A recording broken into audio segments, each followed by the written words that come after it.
Tonight, the owner of the wireless steelworks pays the town a visit. And residents across the Eyre Peninsula being warned of an epidemic of scams sweeping across the region. This is Southern Cross News with Fraser Goldsworthy.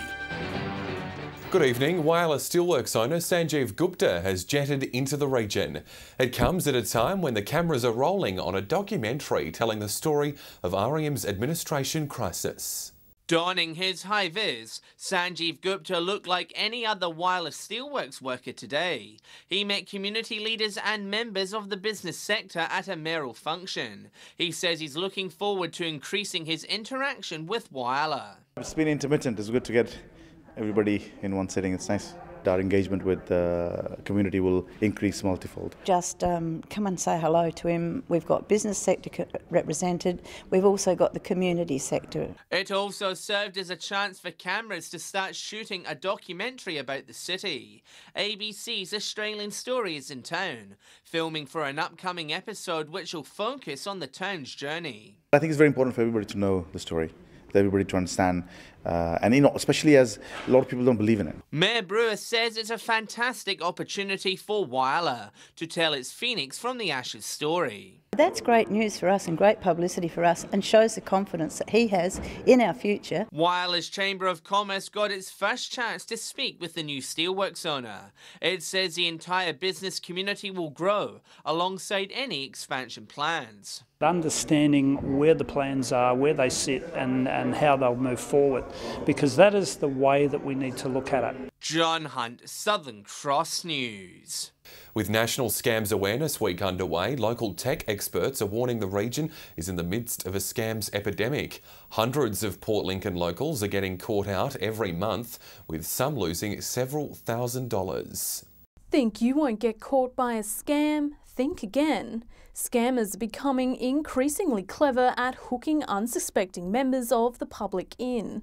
Well, we're in the middle of a bit of a scam epidemic. We're seeing basically hundreds of calls coming into Eyre Peninsula on a monthly basis. The three main avenues which people get caught out is via phone calls, fake web pages and spam emails. Most people are aware that these scams going on, but we're still seeing too many people being caught by the different scams. One example has been an email attached with a fake Telstra bill, but it's the scam phone calls that can hit the hardest. Just yesterday, in fact, we had a customer who was contacted by someone pretending to be from Telstra, and as soon as they believed that, they allowed the person to log into their computer. They thought they'd been given $4,000, which they then transferred to the scammers, but it turned out to be their own money. If you think you've been scammed, the advice is to get in touch with your local tech support. Contact your bank to freeze your bank accounts and change any relevant online passwords. And while the aim is to not get caught, experts say if you've been scammed, chances are you'll learn not to fall for it again. I use the front door analogy. So if someone knocked on your front door and said, look, I need to access your computer and I need you to access your bank account while I'm on your computer, would you let them do that? And the answer, of course, is no. Casey Trelaw, Southern Cross News. Broken Hill locals are being encouraged to have their say about the transfer of mine rates onto residents and businesses. It comes after an extraordinary council meeting was held to discuss the matter. Council's draft operational plan is currently out on public display, featuring a key financial safeguard: the transfer of mining rates onto residential and commercial ratepayers to keep the town afloat should the industry take a hit. The plan was adopted in 2014, predicting a closure of local mines in 2023. They've told us they'll be open for another 25 years, so why are we having a scenario about the mine shutting in 2023? The scenario is obsolete. Councillor Kennedy put forward an amendment at Monday's meeting to transfer the rates back to the mines. It's like saying that if you one day are going to own a house, you'll have to pay a mortgage. So you should start paying your mortgage into advance so that you are setting yourself up to be able to handle paying those mortgage payments in the future. The amendment was voted down and the mayoral minute in favour of the rates transfer was supported. However, Council welcomes the input and encourages locals to voice their opinion. If you're going to make a change, you need to understand what the ripple effect might be right across the rest of the organisation and your works plan and schedule, so it's important to really understand what is being proposed. Council's monthly meeting is next Wednesday. We should have other scenarios and look at other ways of saving, making money, making us more financially sustainable in the future. Patrick Ryanke, Southern Cross News. The town of Corna in the state's north is currently without a police officer, with the previous policeman taking up a position in Adelaide. It means until the advertised position is filled, response services will be shared between the Port Augusta and Hawker units. Local police want to reassure Corna residents though, although logistics in law enforcement will change for a few weeks, they won't be disadvantaged. Still to come tonight, Port Pirie residents set to pay a little more for their council rates. Details next.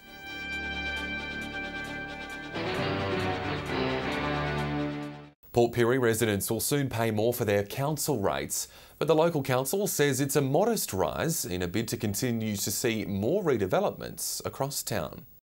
There's no doubting Port Pirie's transformation over the past couple of years, but this sort of makeover doesn't come cheap. Residents of Port Pirie and neighbouring communities will see a slight increase in their rates, but council's aiming to keep that jump below the 5% mark. Average household, the average rate rise will be 3%, and that equates to less than $1 a week increase. Council claims it's meeting its commitment to low rate rises, while also servicing the community.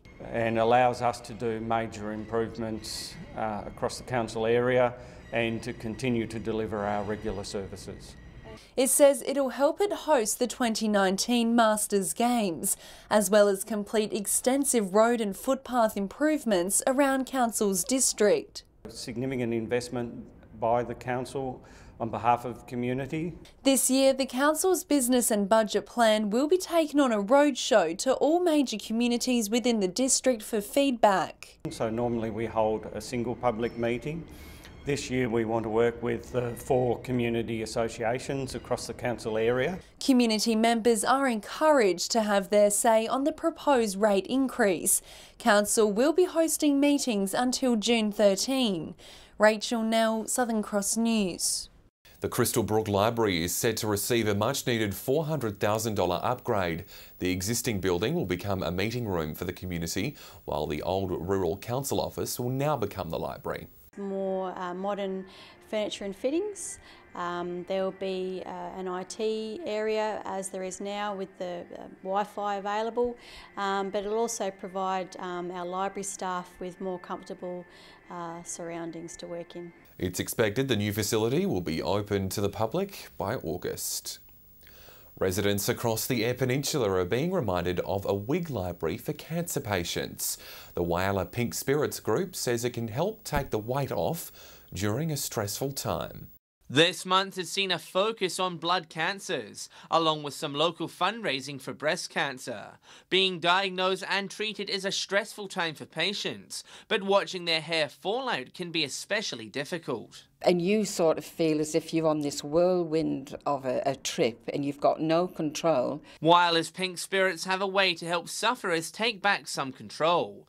They're reminding patients of their Wig Library, which loans hair pieces to all cancer patients. For just $25, they're lent a wig and receive education on preserving it, along with products to keep it well maintained. We advise them on how to care for the wigs, and it's just making them, I think, more comfortable in themselves. Those looking for wigs are in safe hands. All members of the Pink Spirits have had cancer or have watched someone in their family go through the fight. You can have empathy with what they are going through, and if they say, oh, you know, I'm feeling this particular emotion, and you'll go, that's just very normal. While it's an emotional job, it's a rewarding service for the members. Just to watch even one person walk out that door with a smile on their face, it makes you feel like you're walking on air. John Hunt, Southern Cross News. The National Rural Health Alliance is urging residents in the country to register for a digital health database that could help save their life. The My Health record would give medicos access to people's histories to help efficiently treat them in an emergency. It's the new system that could revolutionise how we store our medical records. This will enable practitioners to be able to access that information directly online. The new federal government system will allow the public to upload their medical history onto a personal database, so health professionals can best treat the patient. And what information gets shared is entirely up to them. It's intended to be controlled by you, the individual, and you determine what information you choose to make available to other practitioners. This holds particular importance for people living in regional areas. Increased rates for heart disease, diabetes and road accidents means you never know when your next emergency is around the corner. It provides a sharper focus about the need for information to be available at the point of care for country people. Over 5 million people are currently in the system, and at the end of this year, a record will be automatically created for every Australian unless they opt out. People will have the opportunity to actually opt out, to say, well, look, I've considered all the advantages and disadvantages of this. I've actually decided I don't want to be part of it. For more information on how to register or opt out, visit our Facebook page. Garth Burley, Southern Cross News. Still to come tonight, the Silver City Cinema receives a much-needed upgrade to help more members of the community watch their favourite flicks. A train service connecting Sydney to Broken Hill for the annual Broken Hill Festival will be running again this year. The Silver City Stiletto brings in hundreds of partygoers from the city for the 3-day event. This year's festival will be held in September. A new chairlift has been installed at the Silver City Cinema, improving access for those with a disability. Fundraising for the device started almost a year ago, with the local community contributing over $50,000.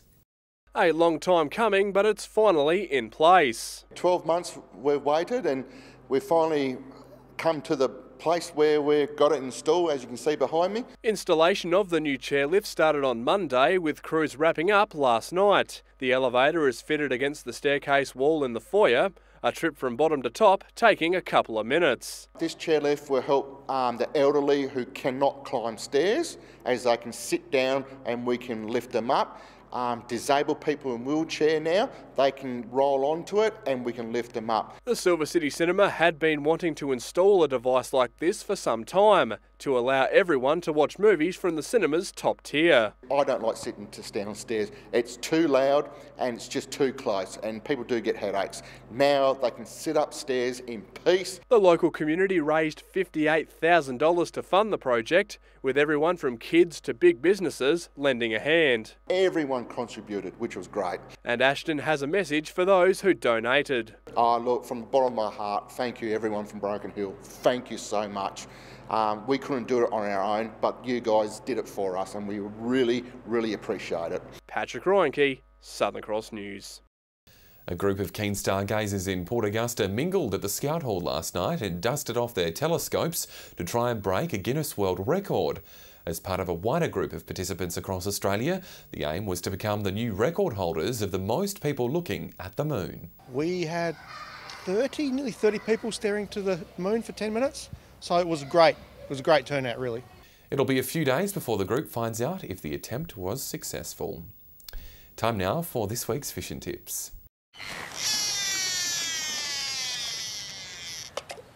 Welcome another week around the Gulf Fishing Tips. It is so fantastic at the moment. That cold weather has brought the King George whiting in. Anybody that's looking, check around the Third Creek patches, you'll find yourself some. And also if you head over to Barrows Beach, there should be some around the horseshoe there. Be careful going across the bank, you will need some tide to get home. Salmon, as we've talked about in the last couple of weeks, are starting to head around. So if you go to 3rd to 4th Creek, there's a big PVC pole there and a big deep hole by that pole. You'll find yourself having a good feed of fish. Snapper, as we've said over the last couple of weeks, are in pan size. You do have to work hard, but do not burley up over this period of time. G'day, and welcome to this week's Fishing Tips from Port Augusta to Jewel North. Well, it's a real fisherman's basket out there at the moment. You're still getting crabs, although they are getting less and taking longer to get in the nets. Lots and lots of squid down along the shacks, but also during the daytime out around the number 9 beacon, or the old number 2 beacon area. Plenty of salmon around. There's whiting getting caught in the run, but the big story up here at the moment, they're changing channel markers. So if you've got any grounds that use channel markers as your marks, I'd get out there and store them back in the GPS, because those channel markers are going to be changed. And we're not quite sure what impact that's going to have on the boundaries of the reserve either. So that's all we have from the Jewel of the North. Now it's over to Whyalla. Down towards the Mount Young grounds, there's been plenty of fish down there. Most boats moving around a little to find the fish, but a little bit of ground burley and work the patches, and I'm sure you'll get into some good fish. A lot of the fish have been in the high 30s, even into the 40 centimetre mark, so get amongst those. Really good numbers of squid, guys, in the same grounds down towards Mount Young. Just make sure you stay clear of the exclusion zones. There's been plenty of boats sneaking inside, but just be careful you don't get caught inside that zone, guys. Stay well outside. Plenty of squid down there for everybody to be caught. Some nice sized garfish north of Whyalla, down towards the One Steel Walls. Still really good numbers of garfish coming in there. And the snapper, there's been some good numbers of fish coming up on top of the Eastern Shoal. If you've got some drops out that way, they're definitely worth having a look at. G'day and welcome to Fishing Tips in Port Lincoln. Well, the salmon have been going really well on the south coast of Lincoln lately, with some good fish up around the 3 to 4 kilo mark, taking along the stretcher coast from Sleaford to Wanna, especially the days with the northerly winds, which this weekend looks like it'll be really good. In town here, the yellowfin whiting have been biting along the town foreshore, so in front of the Lamani and down through to the jetty, especially around the base of the jetty. Most of the fish have been caught on live worms if you can get hold of some of them. There's still quite a few squid in our local bays and the size is improving, which is good. Down at Coffin Bay, the whiting within the bay system have started to slow a little bit, but there still are plenty of salmon trout and some good sized tommies around as well. That's all for this week. We'll see you again with more fishing tips next week. Stay with us after the break. All the local weather details with Amy. And the weekend is almost upon us. What can the Gulf expect weather-wise, Amy? Well, it was a return to sunnier conditions around the region, Fraser. However, a change could be on the way. All the details are up next. Welcome back. The sun did return to most centres today. 20 the top in Port Augusta and Port Pirie. Whyalla was slightly cooler, while cloudy skies continued to hang around in Port Lincoln. Taking a look at the satellite now, and the odd shower over southern and eastern parts of the state. Despite some cloud in the north, it's staying dry, with skies clearer elsewhere. If you're starting the weekend on the waters tomorrow, northeasterly winds will pick up to 20 knots, with seas reaching 1 metre. Sunrise is at 7:10 and the sunset at 5:21. Looking at tomorrow's forecast, and maximums will warm up with mostly sunny conditions heading into the weekend. 22 the top in Port Augusta and Woodna. Whyalla, Port Lincoln and Port Pirie will reach a high of 20. After a fine start to the weekend, Port Lincoln could see some showers going into the new week. Possible rain in Cleve will clear by Monday with a top of 22. Similar conditions in Woodna with a high of 24 early next week. Whyalla may also see some showers late into the weekend, with maximum sitting in the low 20s. Port Augusta can expect much warmer conditions in the mid-20s over the coming days. Meanwhile, Kadina will have a fine start to the week and a top of 21. It'll be a sunny start to the weekend in Port Pirie with tops of 23 despite the chance of a shower on Sunday. Cooler days ahead in Clare with temperatures in the high teens to low 20s. And in Broken Hill, the sunshine will continue with a top of 23. So Fraser, there is a chance of some rain over the weekend. However, it's looking like it'll clear by the start of the new working week. Thanks, Amy, and that's all the news to now. Thanks for your company. Enjoy the rest of your evening. Good night.